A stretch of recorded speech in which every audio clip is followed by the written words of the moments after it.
sausage might be one of the most trusted shortcuts in the store. It looks simple. It sounds old-fashioned. It comes wrapped in words like original, smoked, hardwood, country recipe, classic, beef, pork, natural casing. And that is exactly why this category fools people so easily.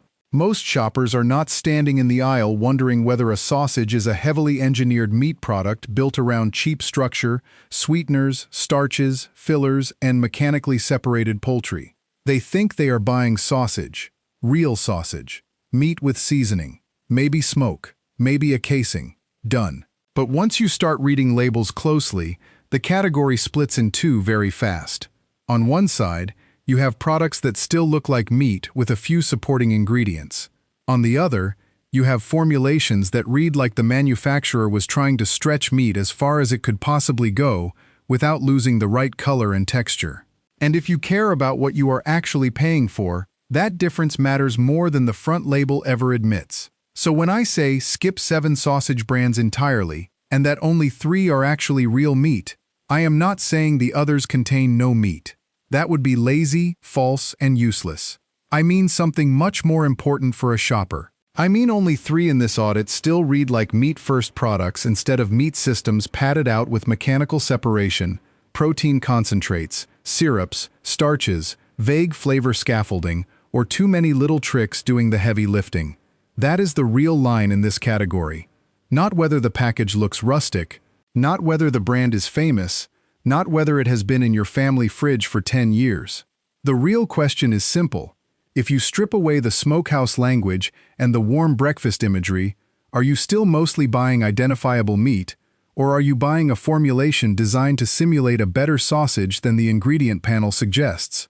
The first mistake shoppers make is trusting shelf identity. If the package looks like something from a butcher tradition, people mentally upgrade it before they ever flip it over. The darker colors, the wood grain background, the words Polska, original, hardwood, hickory, homestyle, those are not neutral. They are confidence signals.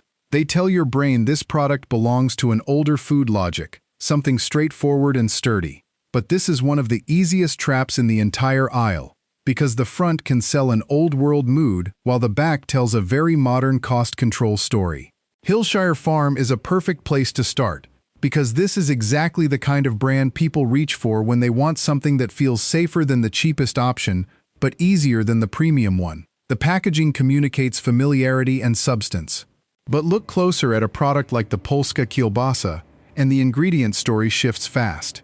Instead of just pork and beef with seasoning, you get pork and beef, then mechanically separated turkey, then water, then corn syrup, followed by a long tail of support ingredients. That is the moment the illusion breaks. Because once mechanically separated poultry enters the picture, followed by sweetener and texture support, you are no longer in clean sausage territory. You are in formulation territory. The brand still wants credit for the smokehouse identity, but the label shows a product that has been engineered downward from the expectation the package created.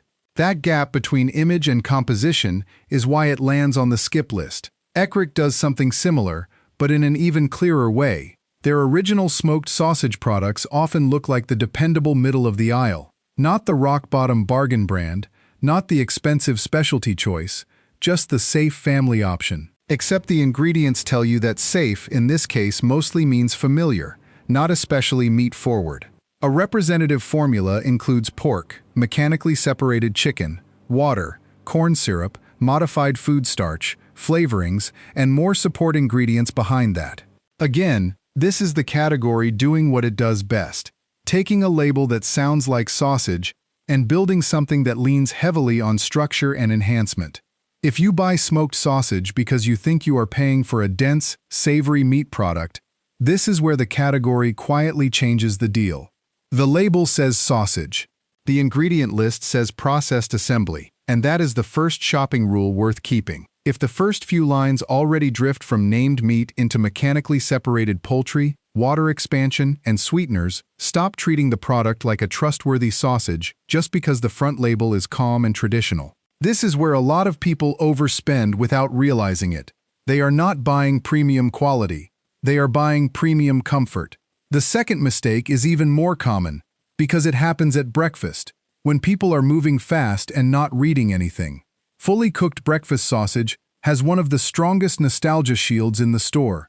It comes with warm family cues, skillet language, maple cues, country cues, easy protein cues. It feels domestic, almost innocent. But breakfast sausage is one of the easiest places for companies to dilute the meat logic while hiding behind the idea that it is just a small side item. Take Banquet Brown and Serve Original Links.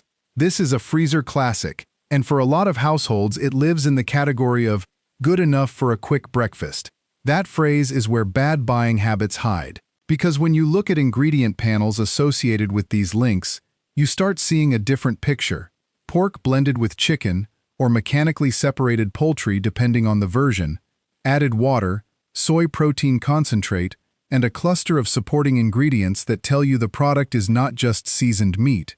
It is an efficiency product. It is built to hit texture, cost, and convenience targets first.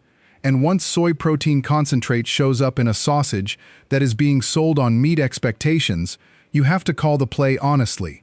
This is not the kind of product you buy when you want a real meat breakfast sausage. This is the kind of product you buy when you stop asking what sausage is supposed to be. Johnsonville is trickier, and that is why it matters. This brand has stronger name recognition and a better reputation than the obvious bargain labels, which makes people less critical.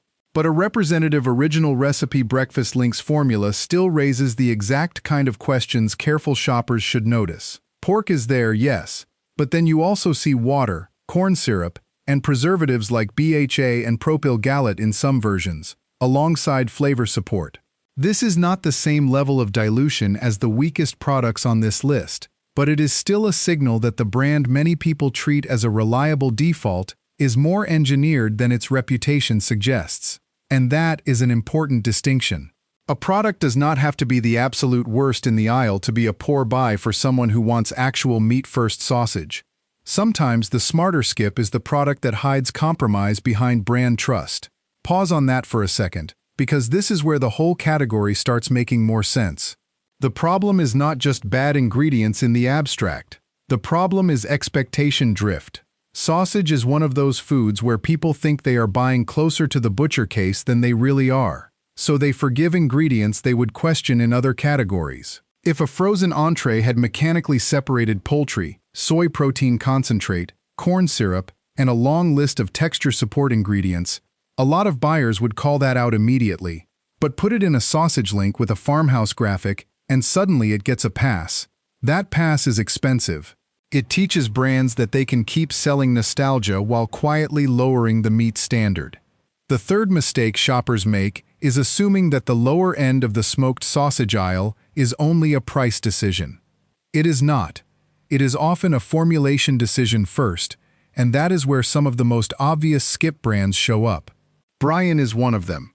Products sold under the original smoked sausage line have ingredient patterns that include pork, water, mechanically separated turkey, beef, corn syrup, and a list of additional supports. That is a familiar tactic by now. Mixed meats, expanded with water, sweetened, held together with more help than the front label implies. This is not about one ingredient being evil. It is about the total architecture of the product. When the meat identity is this compromised, the package can still say original, but the formulation is telling you this sausage was built for margin. Then you get to Bar S, and here the category stops being subtle. A classic smoked sausage formula associated with this brand can include mechanically separated chicken, water, pork hearts, pork, dextrose or corn syrup, beef, modified starches, rice flour, and more. That is the kind of label where you can feel the product changing in your mind as you read it. Not because any single item automatically disqualifies it, but because the whole thing reads like a reconstruction project. The package wants you to imagine hearty sausage. The ingredients suggest a product assembled from lower-cost meat inputs and structural helpers until it can perform like sausage in the pan. For some buyers, the low price explains everything. Fair enough. But if the title promise here is about real meat, this is nowhere near the standard. Armour belongs in the same conversation because it trades on familiarity while leaning on the same kind of compromise logic. Ingredient examples tied to its smoked sausage products show mixed meat ingredients and lower-cost meat components rather than the clean, straightforward profile people imagine when they hear the word sausage. And that is the issue with these long-running value brands. They do not just sell food, they sell emotional permission. They let shoppers feel practical, efficient, maybe even traditional, while the actual formulation keeps moving farther away from the meat-first ideal that the category imagery keeps promising. By now, the pattern should feel obvious. The weakest brands in this aisle almost never rely on one giant red flag. They rely on stacking several smaller ones until the product still works. A little mechanical separation here, a little water expansion there, a little syrup, a little starch, a little protein concentration, a little texture support, a little flavor rescue. Individually, each move sounds manageable. Together, they tell you the brand is not trying to sell you a simple sausage. It is trying to deliver a sausage experience at a lower composition standard. The fourth mistake is confusing animal protein with meat quality. That may sound picky, but it is the whole game. Just because a product contains beef, pork, chicken, or turkey does not mean it still deserves the mental category most shoppers attach to sausage. This is where people defend bad products by saying, well, it's still meat. Technically, maybe. But that is not the real consumer question. The question is whether meat is still the honest center of the product, or whether the product is using meat language to market something more processed, more extended, and less transparent than shoppers assume. That is why the last two names on the skip list matter even if they are not always the absolute cheapest thing on the shelf. Hillshire Farm and Johnsonville make the list not because they are as weak as Bar S, but because they benefit the most from trust they have not fully earned in these representative products. People often buy them to avoid the exact compromises that still show up on the label. So the letdown is bigger. The shopper thinks they upgraded. The ingredient panel says they mostly upgraded the story. So here is the full skip group in this audit if your goal is real meat rather than processed meat theater. Hillshire Farm, Eckrich, Banquet, Johnsonville, Bryan, Bar S, and Armour. Again, this is based on the flagship sausage-style products that shape how these brands are perceived in the aisle. It is not a claim that every single item each company makes is identical. It is a practical buying judgment. If a brand's most visible sausage products keep showing the same compromise pattern, there is no reason to keep giving that brand blind trust. There are too many better ways to spend your money. Now for the part most videos rush through or barely explain. What does actually real meat mean in this category? It means the label still behaves like meat. It starts with a named animal protein and mostly stays there. It does not immediately need mechanically separated anything to prop up the formula. It does not lean on soy protein concentrate to stretch the bite. It does not need a syrup and starch support crew to deliver body. It may still have seasoning, natural curing agents, water, or a few functional ingredients.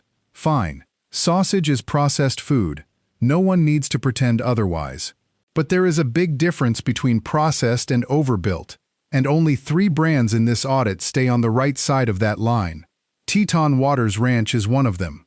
A product like its Polish sausage is not pretending to be raw butcher counterfood, but the ingredient logic is much cleaner. You are looking at grass-fed beef, water, and a short list of supporting ingredients like sea salt, vinegar, spices, celery powder, garlic powder, and cherry powder.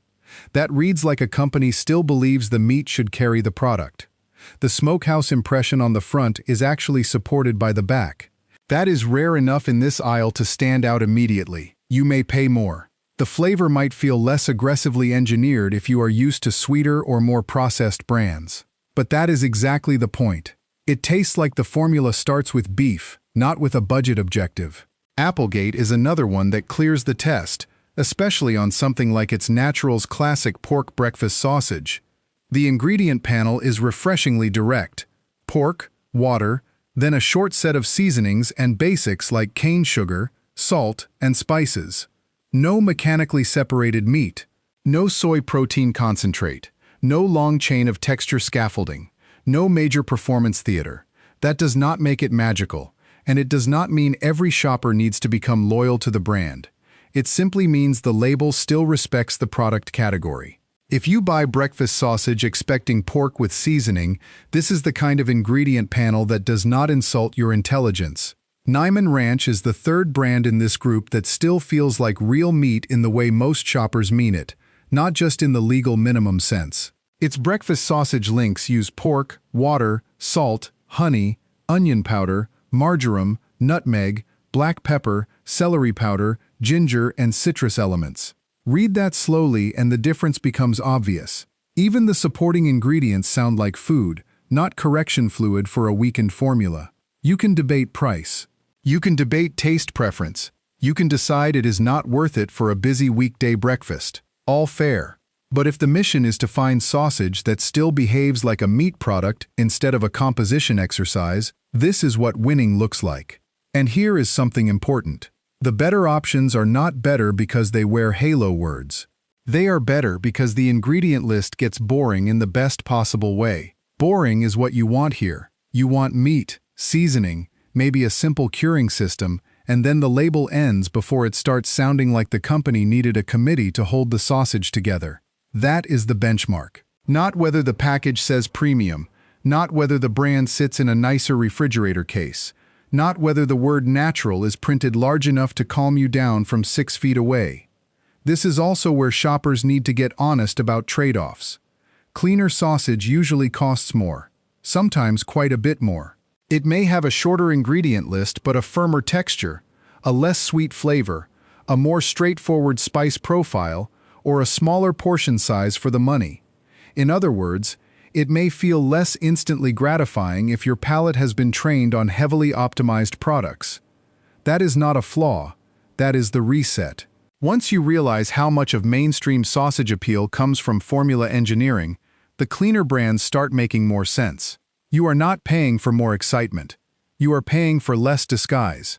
So if you want a simple audit you can actually remember in the store, use this. First, read the first 3 ingredients only. If named meat is not clearly dominating the opening line, that is the first warning. Second, look for mechanically separated chicken or turkey. The moment that appears, you should stop thinking premium and start thinking cost management. Third, scan for soy protein concentrate, modified starches, rice flour, or a cluster of structural helpers. Those are strong clues the brand is extending the meat experience, not just seasoning meat. Fourth, notice the sweeteners. Corn syrup or dextrose does not automatically make a sausage terrible, but when it shows up alongside all the other compromises, it usually confirms the direction of the formula. Fifth, ask whether the package identity matches the back panel. If the front says Smokehouse Tradition and the back reads like a processed rebuild, trust the back. One more rule, and this may be the most useful of all.